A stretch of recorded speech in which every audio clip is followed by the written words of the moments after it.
In this video, we will talk about a resilience element or tactic called stepping out of the comfort zone.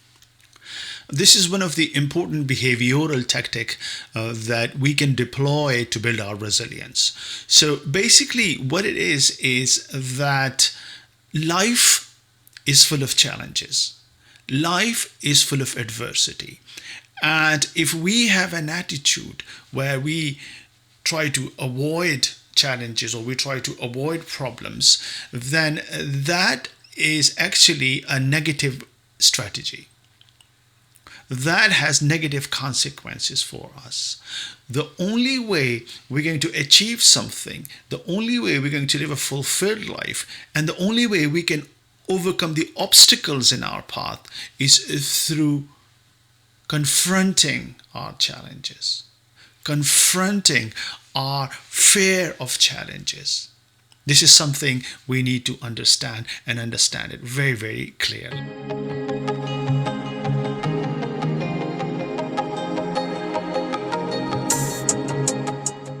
In one of the earlier videos, I discussed the concept of suffering as to where it's coming from. I discussed the two sources of suffering, the inhospitable earth and the competition. These are the two elements that are the source of our challenges, they are the source of adversity, they are the source of our suffering in life. Okay. Now, we need to identify suffering, we need to further categorize suffering. Okay, so we can have better understanding of it. So there are certain types of suffering or adversities in life. So the first is the physical suffering. This is the pain, the chronic pain, the illnesses, the disabilities and the injuries that we go through in life. Okay. The other form of suffering is psychological suffering. This is when we go through anxiety or depression or traumas or grief. Okay. Then there is the social suffering. Okay. This is where we suffer discrimination or poverty or oppression or violence. Okay. It's related to basically anything or any pain that is derived from our social interaction. Okay. Then there is the spiritual suffering. This is where we feel that we are lost. This is where we feel that we have no purpose in life, that we have no meaning in life, that we have no faith in ourselves, or for some people, something beyond us. We want some sort of meaning in life. We want some sort of purpose in life. We want to make sense of things. If that is missing, that can lead to spiritual suffering. Okay. Then there is the performance-related challenges or performance-related sufferings. So fear of adversity, fear of failure, and fear of speaking, and there are so many of them. This is my focus, the performance-related suffering. I want to make sure that you are equipped to deal with these sufferings or these challenges or these adversities in life. One thing I want to emphasize, and that is that you'll be mistaken if you think that somehow you can avoid challenges or you can avoid the obstacles in your life, or if there is a formula, a quick fix where you can deal with adversity without going through the pain or the effort. That's a misconception. There are people out there who are selling products and services promising that there is such thing as the happiness, that there is some sort of a secret of happiness. Sorry. Not according to my research. Fulfillment lies in overcoming obstacles. That's just the way we are designed. We have the capacity to get used to pain, because without it, human evolution would not have been possible. We have the capacity. pain makes us stronger. It is pain which makes pleasure pleasurable. Imagine a world without the absence of pain. There will be no pleasure. Neurobiologically, pain and pleasure circuitries are so interconnected that if somehow you can take the components, if there is one component that is responsible for pain, if you take it out, you won't feel pleasure. They are the twins. This is our existential condition. We are equipped to deal with adversities. And I will be talking about it. I will provide you the proof from neurobiology that we have the capacity to deal with adversities. The key concept in resilience building is that controlled exposure to everyday stress or everyday discomfort serves as a key mechanism for personal growth. Okay, so what happens is that every time we take on something, an everyday discomfort, like a new challenge in the office, or a new project in the office, or an awkward social situation, then new memories are formed in our brain areas. One of the areas where this is more prominent is called the medial prefrontal cortex. The medial prefrontal cortex gets activated and it stores those new memories.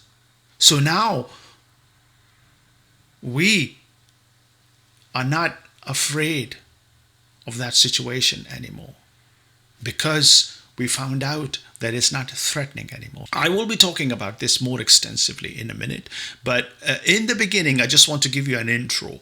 I want to emphasize something, and that is one of the most important element of resilience building is our ability to confront the everyday challenges in life rather than being scared away from them, because they provide us an opportunity to improve. They provide us an opportunity to strengthen our mental resilience.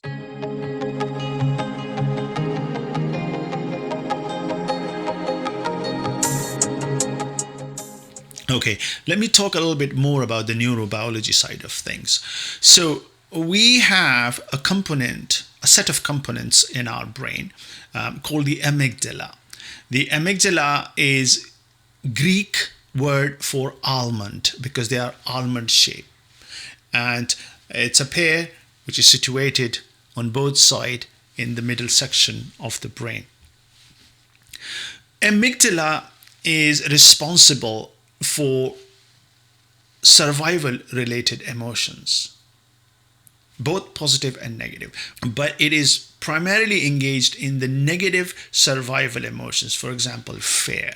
Okay, we have another area in the brain, or another zone in the brain, which is behind your forehead. It is called the prefrontal cortex. The job of the prefrontal cortex is thinking, reasoning, decision making, rationalization, all the higher qualities that make us human. Now, this area evolved to make sure that all emotional decisions have some sort of rationality added into them.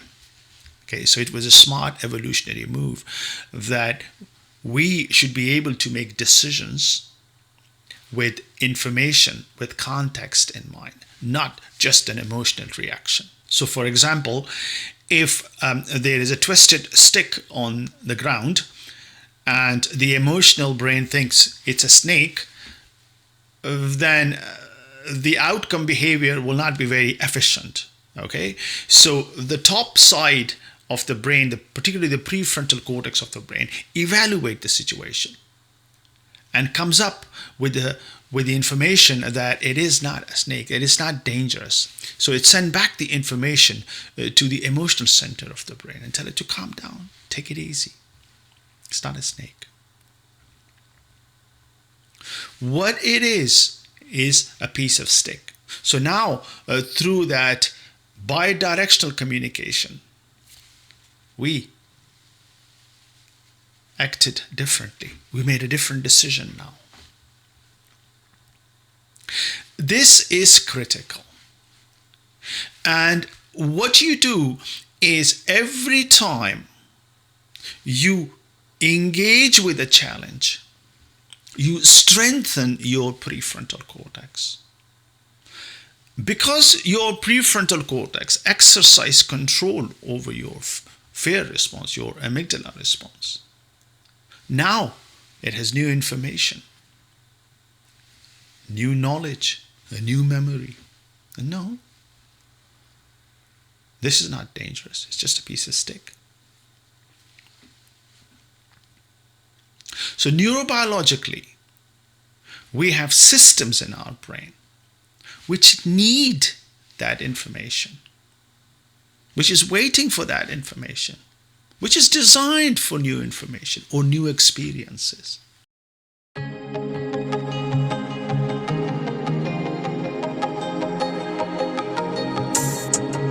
Now we need to keep in mind the role of memory in this phenomenon. So one thing that you need to remember is a concept called prediction error. What it is basically is that the brain need to confirm that what it predicted was an error, that it was wrong. Okay, so to give you an example from my life, I was bitten by a dog as a child. And so I developed this fear of dogs. Every time I would see a dog coming close to me, I'll be like, no, right? But every time I go for a walk, I see people walking around with their dogs, and they love them like their children. So I felt bad when dogs were running toward me. I was like, whoa, it's like I'm sort of rejecting their children, which is not nice. Plus, I wanted to get rid of that fear. I wanted to get rid of that feeling. So what I done was expose myself to dogs deliberately. So every time a dog will run toward me, I'll just stay put. Okay.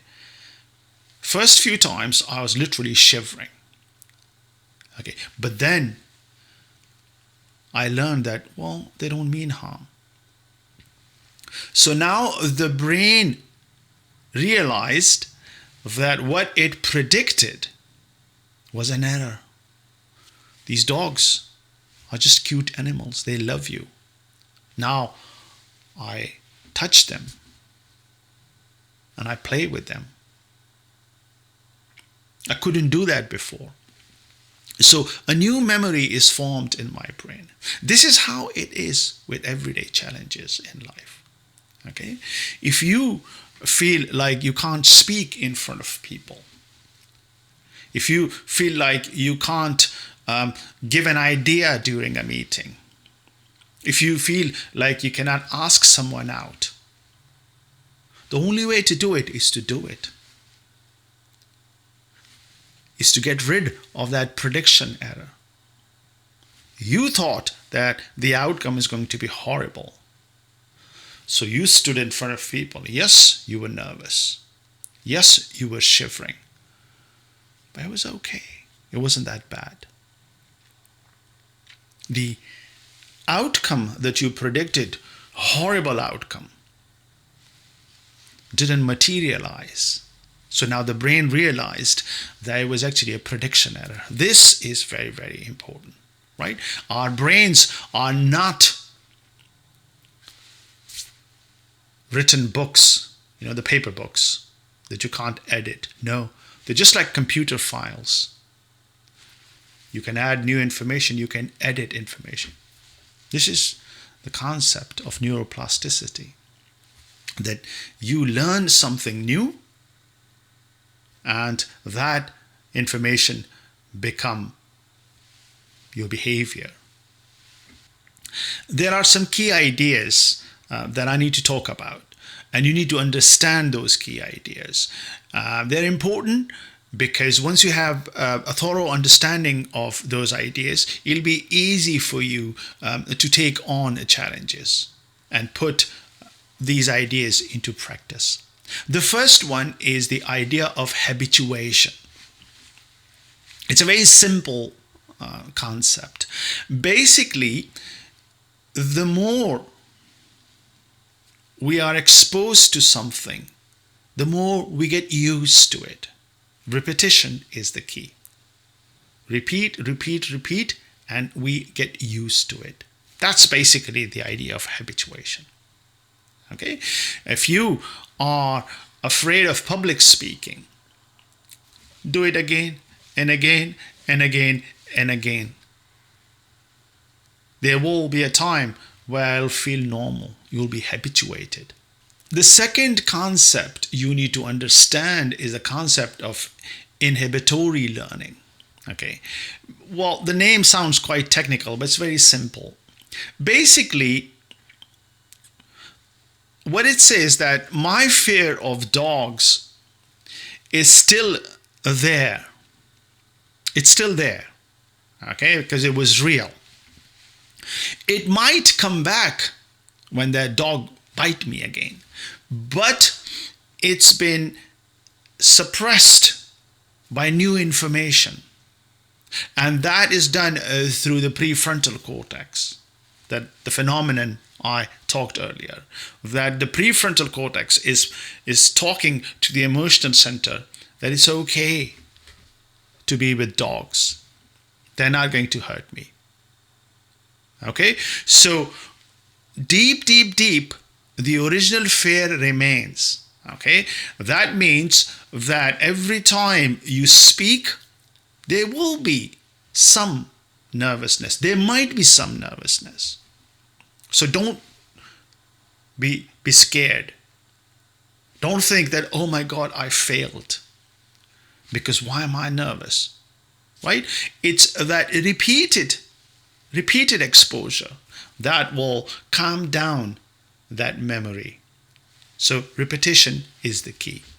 The third element is the emotional processing. Okay, so most of the time it's the pain of negative emotions that prevent us from pursuing certain things like public speaking, for example. So when you are in a controlled environment, let's say in an office or in front of friends, or there are groups that provide opportunities for public speaking, I think that's a good way to go. That's a controlled environment where you can speak in front of people. Now, you will process the stress. You will process all the negative emotions standing in front of someone, trying to speak, having a dry mouth. You will go through all that. And you will realize that that's fine. They were not that bad. My imagination went wild. I thought I'm going to collapse or something nasty is going to happen to me. Yeah, it was uncomfortable, but I was okay 10-15 minutes afterwards. That emotional processing is important ingredient of the process.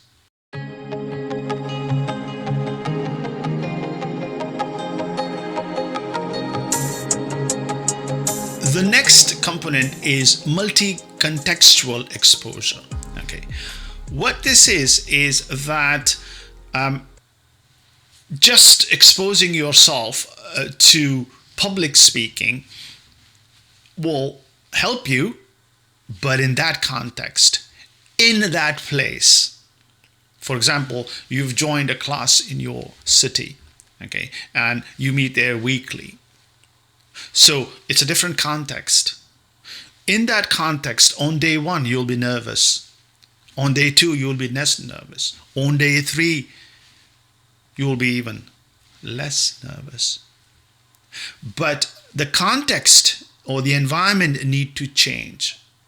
So now, after a few weeks, when you're comfortable in that atmosphere, you will go and you will talk in front of your colleagues in the office. You will expose yourself there. So that multi-contextual exposure is very, very important, because the brain might assign safety to the classroom, but not to the office. So we need to make sure that we actively seek opportunities where we can sort of take on challenges in different contexts.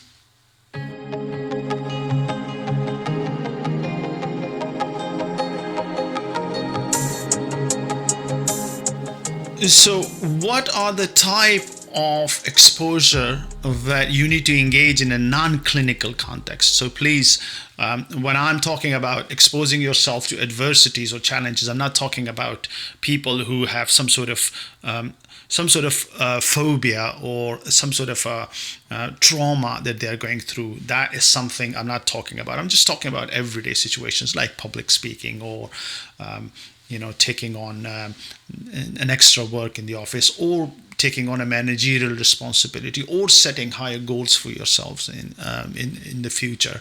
And these are all things that I am focused on: performance related, life related, happiness related. So one type of exposure is the real life exposures, like the public speaking examples I indulged in earlier. The other type of exposure is the mental exposure. This is where you engage with a challenge mentally, okay, and you see yourself overcoming that challenge successfully. So you're kind of pre-training your brain for that event. So if you're going to present something in the office, you think about it few days before, you keep on thinking about it. Think how you're going to stand in front of people. Think how you're going to talk. Think how you're going to move your body. Think how people will clap for you. This is important, okay? This is very, very important, because they psych you up for the real event. And it helps prepare the brain for that event. So when you are there, you pretty much have gone through the movements in your brain. The third type is where you engage in sort of exercises which initiate some sort of a stress response. Okay. Now, I'm not saying that you should expose yourself to serious harm, but let's say running or exercise.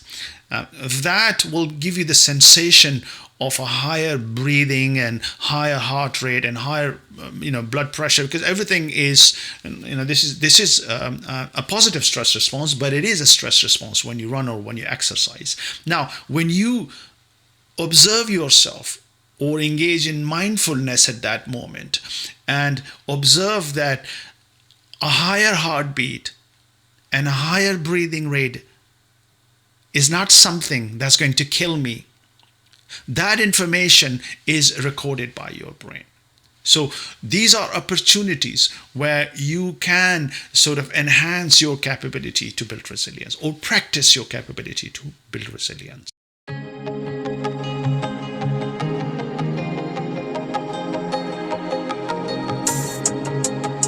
Okay, so how are you going to do it now? So let me give you step-by-step instructions as to how you're going to take on challenges or engage in behaviors that can enhance your resilience building. The first step is self-awareness. Okay, you need to have this awareness that what happens when you confront a challenge, what kind of behavior patterns you engage in, what kind of avoidance behavior you engage in. So to give you an example, somewhere along the line, I developed fear of heights. I never had it, but I don't know, somewhere along the line, I noticed myself that every time I will walk on a bridge, I would stay away from the edge. I was like, why am I doing it? And even when I was trying to look under the bridge, I will hold on tightly to the railing or to whatever I can hold on to. These were the avoidance behaviors. Okay, and that is not healthy. Okay, because it's not a dangerous situation. I mean, there is a protection. There's no chance for me to fall over. Okay, it's not a dangerous situation, but I was still hanging on to protective mechanisms, or I was trying to walk away from it. So now I know my behavior patterns. Now I know I'm self-aware that what emotions I go through when I am walking on a bridge. And that information was instrumental when I wanted to get rid of my fear of heights. Okay? With the fear of failure, people will go through stress, worry, rumination. Oh, this is going to happen. I'll start my business, then I'm going to fail, and this is going to happen, and that's going to happen. And now you're going to engage in avoidance behavior, like procrastination, putting tasks tomorrow. Or maybe I'll start the business when the time is right, when I have this, when I have that. That's the behavior pattern. When it comes to public speaking, I don't have to be a public speaker. I don't have to present. I don't need to be a senior manager. Deep inside, you want. Deep inside, you want it. But that fear of failure is preventing you from taking on those opportunities, from confronting those opportunities. So that's the first step. The next step is to identify right now on a piece of paper, identify things from everyday life that you avoid. Okay? And list them according to their difficulty for you. 10 is the one that scares you the most. 1 is that scares you the least. Okay? Public speaking, 10. Talking to a stranger in a supermarket, 1. Or just saying hello to somebody, in a social occasion, starting conversation, small talk, 1. Whichever. You write it down. You make a list. Now start with the easiest one. The least difficult one, sorry. Start with the least difficult one. Okay? And that will give you the confidence. Start with the smaller challenge, whichever that challenge is. And build on that and go higher and higher and higher and higher and higher. Thirdly, and importantly, make sure that there is an element of prediction error in whatever you are doing. So something has to happen which is the opposite of what you were thinking was going to happen. That is critical. That is very, very important. That prediction error will have a lot of influence in changing your future behavior, as I explained earlier. Because now the prefrontal cortex is saying, well, what were you afraid of? Standing in front of people and delivering a speech? No, it wasn't that bad. So that new information that when I stand in front of people, people will be making fun of me. I will be humiliated. That prediction was an error. It didn't happen. That is something very, very important. An important element of this whole process is not resorting to behaviors that might be comforting, too comforting. Okay, so in my case, Just to give you my story, I wanted to get rid of my fear of heights. So the opportunity was provided when I went on holidays to Dubai. And I went there with my boys, and the boys basically challenged me to go to the top of Burj Khalifa and look down because they knew I had a problem. And I didn't want to be sort of humiliated in front of my boys, so I said, okay, let's go. I took the challenge. I said, okay, let's go to the top and I will look down. And that was a brilliant opportunity for me as well to get rid of my fear of height because it was safe, right? It was all protected. So what I did was that initially, as I was walking toward the edge, was not the edge, there was a strong glass that was protecting everyone. But what I mean by the edge was this looking over, and all the way down you can see these tiny cars and these tiny roads, and it was high, it was really high. So I remember as I was walking toward the edge, I felt like my legs were stuck in cement. But I made sure that I don't hold somebody's hand or I don't hold on to any railing or anything, because that will give wrong information to my brain. That'll give the information to my brain that this behavior prevents this, me falling over. Okay, so now in the future the brain will be looking for some sort of comfort or some sort of something to hold on to, but I didn't wanted that. So I was moving toward the edge, and I was looking down, and then I backed off, and then I went back and I started moving. I did that I think 10 times, and by the 10th time I was comfortable enough to sit there and look down. That was the beginning of the end of my fear of heights. Now, when I'm walking on a bridge, I still feel a slight unease, but I deliberately move toward the other side and look down. So through repetition, I will get rid of it. The same goes with my speaking. When I started talking on meetup.com, the first time, I was so nervous. I never did that. I taught in university, but that's a different ball game. Here it was different, right? The second time I was less nervous. The third time I was less nervous. But I deliberately didn't engage in any behavior that can soothe me. For example, people say, well, drink alcohol, and that'll soothe your anxieties, and then you'll be more sort of sociable in a social encounter. That alcohol is the safety behavior.